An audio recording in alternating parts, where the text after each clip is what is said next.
네, 안녕하세요. 저는 한국해양과학기술원에서 근무 중인 김수관입니다. 오늘 여러분들께 지구물리 탐사와 함께하는 기후변화 대응이라는 주제로 발표를 드리겠습니다. 발표는 다음과 같은 순서로 진행을 하고요. 먼저 제 소개를 잠깐 간단히 드리면 저는 2021년 11월부터 부산에 위치한 한국해양과학기술원 기후대응 생태연구부에서 근무 중이고 주로 해저 지층에 대한 연구를 수행하고 있습니다. 먼저 해양 지구 물리 탐사에 대해서 또 간략히 말씀을 드릴게요. 해양 지구 물리 탐사 중에 대표적인 다중 채널 탄성파 탐사가 있는데 저희가 이제 병원을 가는 것에 이제 비유를 해보면 우리가 여기 남학생들이 많으니까 체육 시간에 축구를 하다가 이제 다쳤을 때 병원에 가게 되면 제일 먼저 어떤 걸 하죠? 예, 엑스레이를 찍거나 좀 더 심하면 뭐 CT, MRI 등을 찍어서 이 뼈가 부러졌는지 안 부러졌는지 뭐 금이 갔는지 등을 실제 피부를 열어보지 않고도 확인할 수 있죠. 그러면 우리가 지구 아래 지층에 대해서 좀 궁금할 때는 어떻게 알아볼 수 있느냐? 육상의 경우에는 우리가 고속도로 타고 가다 보면은 이렇게 노출된 안반이 있어서 땅 아래 지층이 어떻게 생겼는지 실제 눈으로 볼 수 있지만 물로 가득 차 있는 바다 아래 지층은 우리가 확인할 수 없죠. 그래서 엑스레이 촬영과 같이 지구를 엑스레이 촬영한다고 생각하시면 됩니다.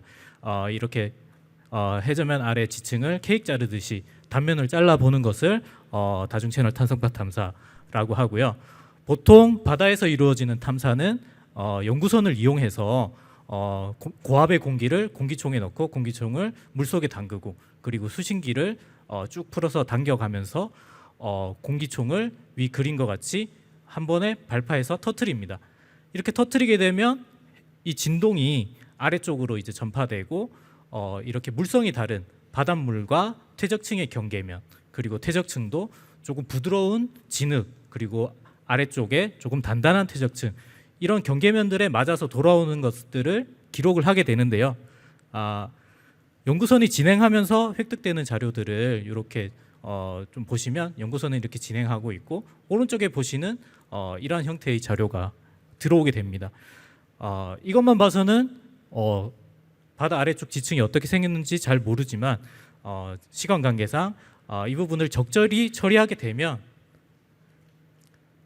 이 그림과 같이 해저면 아래에 퇴적층이 어떻게 발달해 있는지 볼 수 있게 됩니다. 아래쪽의 그림은 위쪽 그림을 보고 아래쪽 지층이 어떤 형태로 만들어져 있는지 그리고 갈색 요 색깔로 되어 있는 것은 아래쪽 단단한 기반함을 의미하고요. 회색으로 되어 있는 것은 이 기반함을 채운 오래된 퇴적층 그리고 색깔별로 동일한 시기에 쌓인 퇴적층이라고 생각하시면 됩니다. 다음으로 이제 기후 변화에 대해서 말씀을 드릴 텐데요. 여러분들 올해 여름이 이제 굉장히 더웠다고 생각이 되실 겁니다. 하지만 우리가 매일매일 이렇게 뭐 피부로 느끼는 것 말고 어떤 변화를 좀 정량적으로 수치적으로 이제 확인을 한다면 그 변화를 좀 객관적으로 볼 수 있겠죠.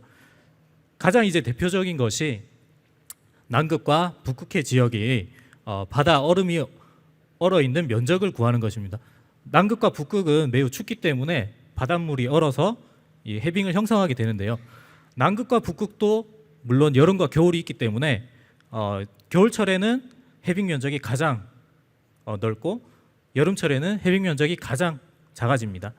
그리고 이 굵은 선을 보시면 1980년부터 2010년까지 평균을 나타내는 것인데요. 2010년 이후로 이 해빙 면적이 북극과 남극해 모두 그 이전의 평균보다 한참 아래로 이렇게 떨어져 있습니다.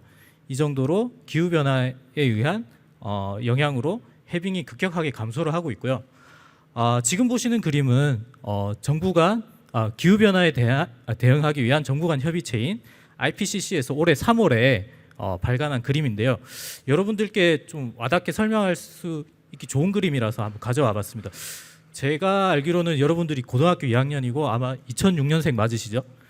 예, 2006년생이시면 아마 2076년에 이제 70세 시점이 될 겁니다.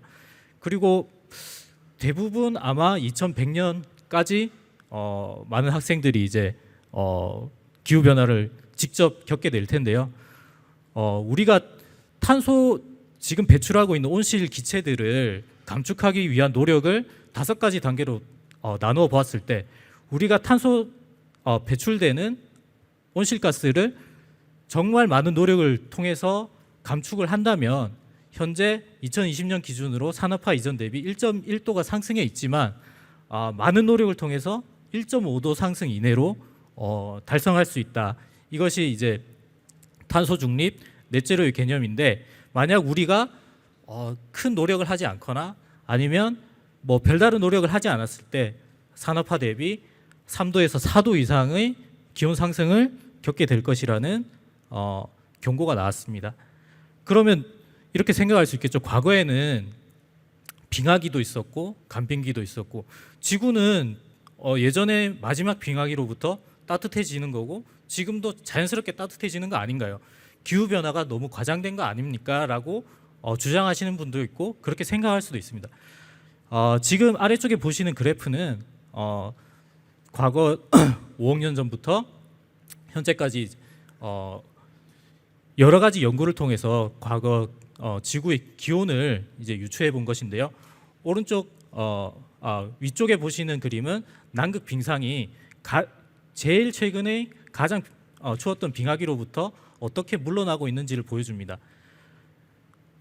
가장 빙하기 때는 남극 빙상이 굉장히 많이 확장을 해서 대륙붕을 다 뒤덮은 적도 있고요. 현재는 지금 이런 상황이고, 과거 더 따뜻했던 시기에는 남극 빙상이 많이 물러나서 현재보다 더 높은 해수면을 가졌고 더 따뜻한 시기가 있었습니다.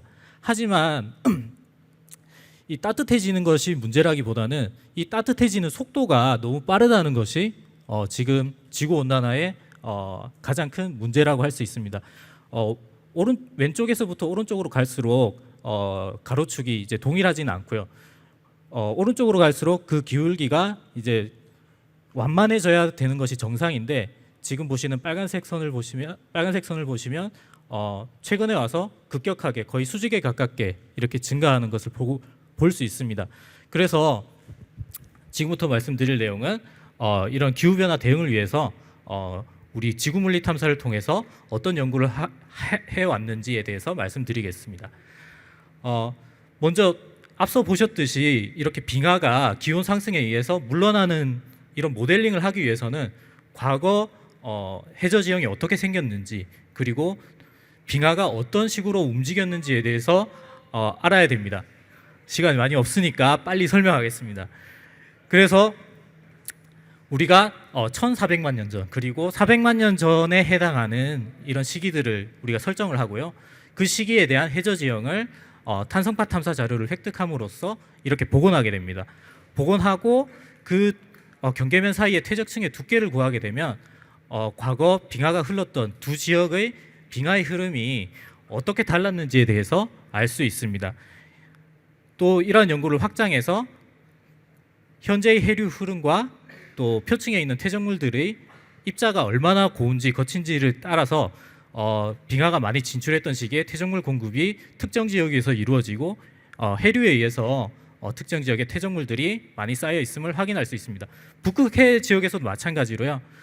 빙하에 의해서 만들어진 퇴적물들이 어떻게 분포하고 있는지, 그리고 빙하가 지나가면서 만들어내는 흔적들을 통해서 최소 4번의 빙하기가 있었고, 그 다음에 빙하가 과거에는 더 깊은 곳까지 많이 확장하고 더 최근의 빙하기에는 더 작은 면적으로 확장했음을 알 수 있습니다. 마지막으로 앞서 탄소 중립을 위해서 온실가스 감축을 이제 우리가 달성해야 되는데요.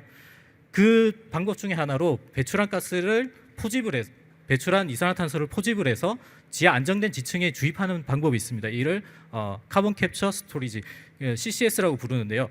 이 이산화탄소를 주입하는 지층이 안전한지, 아니면 이 주입한 이산화탄소가 누출될 가능성이 없는지에 대해서 지구물리 탐사를 통해서 아까 병원에서 우리 뼈가 부러졌는지 안 부러졌는지 확인하듯이 땅속에 금이 있는지 없는지 등을 확인하는 작업들을 거칩니다.